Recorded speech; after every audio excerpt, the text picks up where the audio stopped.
administrators, they should get the Nobel Peace Prize. Well, no, they should get the War Prize because they have now brought a general war with Iran closer. The Iranians have not publicly said that this is the case. The Iranians, I'm afraid, have been somewhat opportunistic and piling on this, greeting Tunisia and Egypt as an Islamic revolution. They're not. These are CIA. Yeah, they don't see the trap. They don't see the trap they're being led into. What about suddenly all these presidents and prime ministers, England, France, saying Muslims are bad and multiculturalism failed? I mean, we really see the war propaganda gearing up for this World War III scenario. It's quite possible. The other thing I would stress is, suppose this government is in good faith, right? Let's give them the benefit of the doubt, which I really don't. But what could they do? The first thing they ought to do is raise the minimum wage. Mubarak had just raised the wages of the public employees, but that came too late to make any difference. They should lower the price of bread, cooking oil, and fuel. The big thing that this government ought to do, if they're really patriotic, take advantage of the international goodwill for Egypt right now, which is existing, created by the media. Declare a debt moratorium. Freeze your debt. Stop paying. Stop paying the International Monetary Fund. Stop paying the European Bank. Stop paying the City of London. Stop paying Wall Street. And say, oh, we have to do this because Mubarak has looted our country. Use that as a story. And get Egypt out from under this crushing debt burden and the other strictures that have been put on them. And of course, then you could begin to think about expanding the Suez Canal, developing the Nile.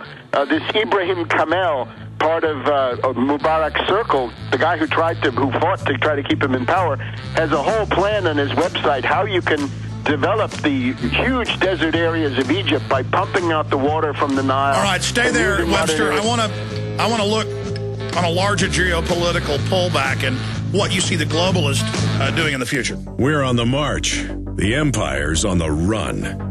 Alex Jones and the GCN Radio Network.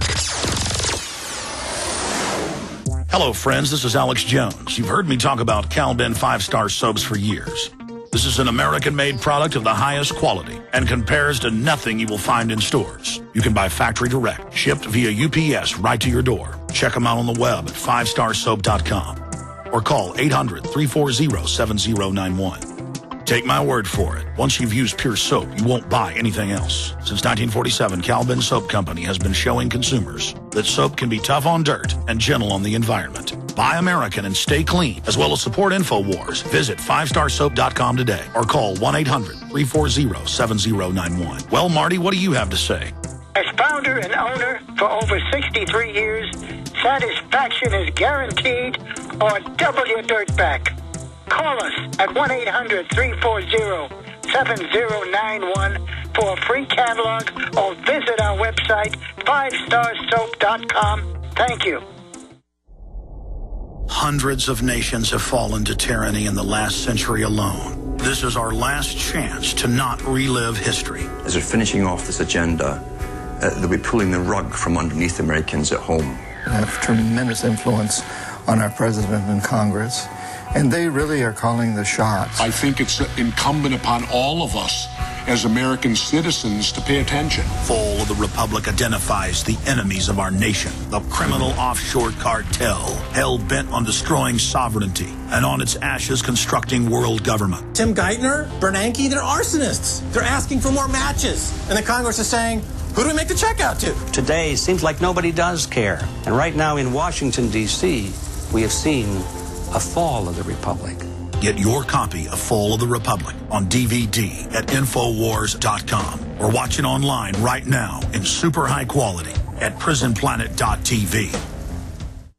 Alex told you the government announced recently that the recession is over. It ended on June of 2009. The millions of Americans unable to find work might not agree. Perhaps the recession ended for the bankers and government employees, but for the rest of us, things seem to be getting worse. Gold and silver haven't heard the news either. They've begun their long-expected journey to the moon. In addition to converting your shrinking dollars into gold and silver, you should consider a food savings account from eFoods Direct. They both make fabulous investments. Food is our greatest dependency, and we know it will be more precious than any financial resource. You and your family need food to survive a crisis, and you can't eat paper, stocks, or metals. Alex has been urging you to invest in delicious, easy-fix meals to enjoy now or save for long term. This will freeze the cost of your food while you can still afford it. Visit efoodsdirect.com on the internet or call 800-409-5633. That's efoodsdirect.com or 800-409-5633.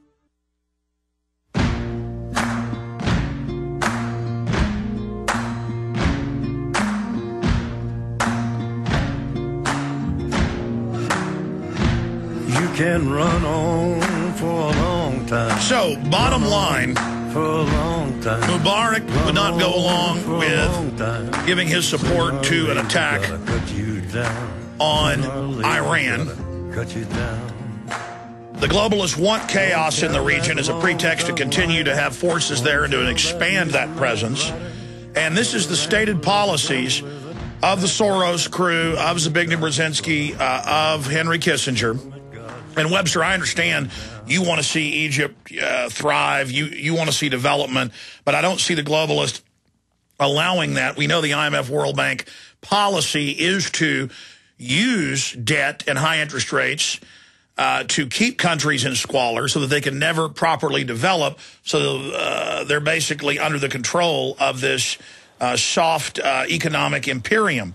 So shifting gears away from that, who are the different factions there? Who is the Muslim Brotherhood? Give us a brief tutorial on the admitted history of radical Islam being funded, financed, and protected to radicalize the Muslim world as a pretext to produce a clash of civilizations. And where do you see this going? Not where you want to see it go, but where do you see this New World Order operation going?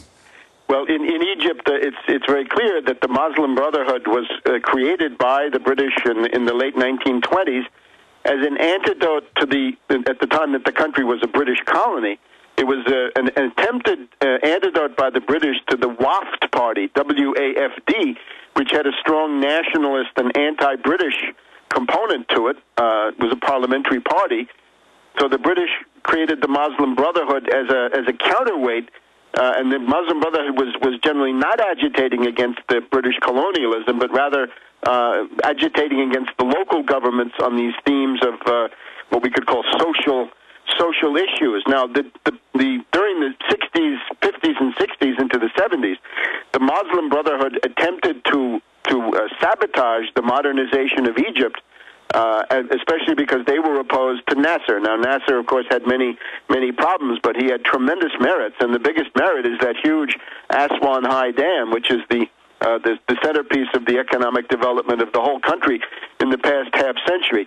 I would say that the Muslim Brotherhood has factions in it that have mellowed during the 80s, 90s, and into the current decade, but the idea of a government where the Muslim Brotherhood would have total power, I think, would be a very bad thing. But they are calling, let me just stop you, they are calling, now let's go on to Egypt.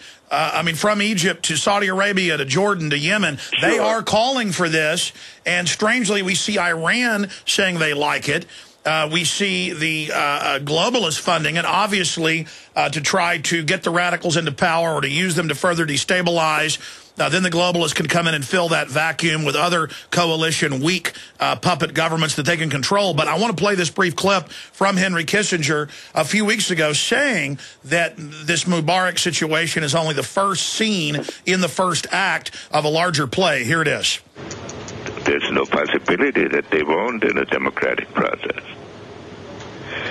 The question is whether other parties can emerge that balance them.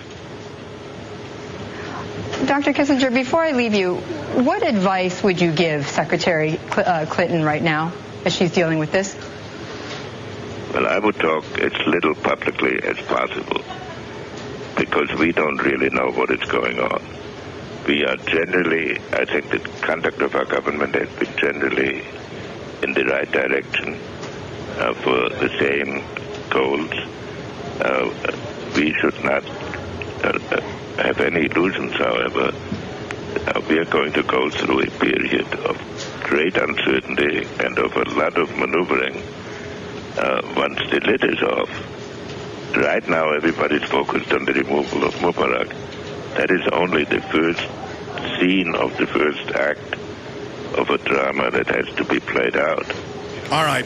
And this act you see... So, Webster, what I'm saying here is the global technocrats, the Anglo-American establishment, Britain, the U.S., Israel, they wouldn't be going with this destabilization program if they weren't confident. I'm asking you, what is their stratagem? I mean, we know the general stratagem, but what do you see them doing next? Well, remember, they talk big, and they always promise more than they can deliver. And maybe it's not that they're confident. Maybe it's that they're desperate, and this is a flight forward on other issues, mainly the dollar. Right now, they have a military junta. These are the generals. These are mainly generals chosen by Mubarak. Let's look at the tradition in Egypt. It's the tradition of the colonels. In the 1950s, you had the overthrow of King Farouk, who had been backed by the British. And then you had a kind of a transitional situation, which may be where we are now, and then the coup d'etat of the colonels around Nasser, which gave you about the best government in the Middle East that you had during this entire period of several decades. So let's look maybe somewhere in the Egyptian army. There are some radicalized colonels who see the humiliation of their country, a coup d'etat proclaimed by the head of the CIA from Washington. They must be mortified beyond belief. So maybe there's a counter force emerging there. I think that's a real worry for the Anglo-Americans, that you might have some modernizing, pro-development, non-Mubarak, non-dictatorial, but authoritarian types in the Egyptian military. Perfectly possible. Other than that, the soft power group, the people who believe in subversion, not bombing, but using these methods of the people power coup, the color revolution, the postmodern coup, they would undoubtedly set their sights on Syria. What are the chances in Syria? Well, on the one side, Syria is a very highly developed police state, maybe more so than Egypt. I think a lot more so than Egypt. On the other hand, it has an ethnic minority ruler. The Assad family represent this very small Alawite ethnic minority, which is ethnically different from the vast majority of the Syrian population. So they're a target.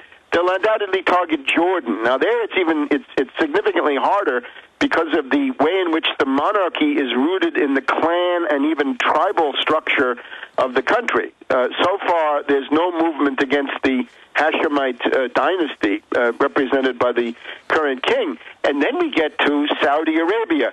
Let's see what might happen here. We had this idea that Prince Bandar, about 18 months ago, was attempting to play the Russian card. And there was a crackdown on him. And the last I heard of him, he was put under house arrest.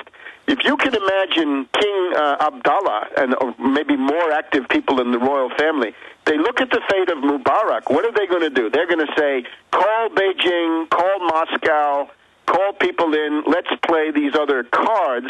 The U.S. may be, therefore, impelled to try a coup in Saudi Arabia to prevent Saudi Arabia from developing fallback options that would allow them to escape from this situation of one-way dependency on the U.S. Then you can look at some other countries, Algeria. You've got Bouteflika there. He's been there for quite a while. They'd like to target him. It's a very big oil producer. And, of course, the net idea, all of these countries use them against Russia, use them against China, use them against Iran. That's the bottom line. And whereas Mubarak said, I'm not interested in that, that doesn't help me, get lost, scram, beat it. Now you're going to have governments that will say, oh, yes, of course,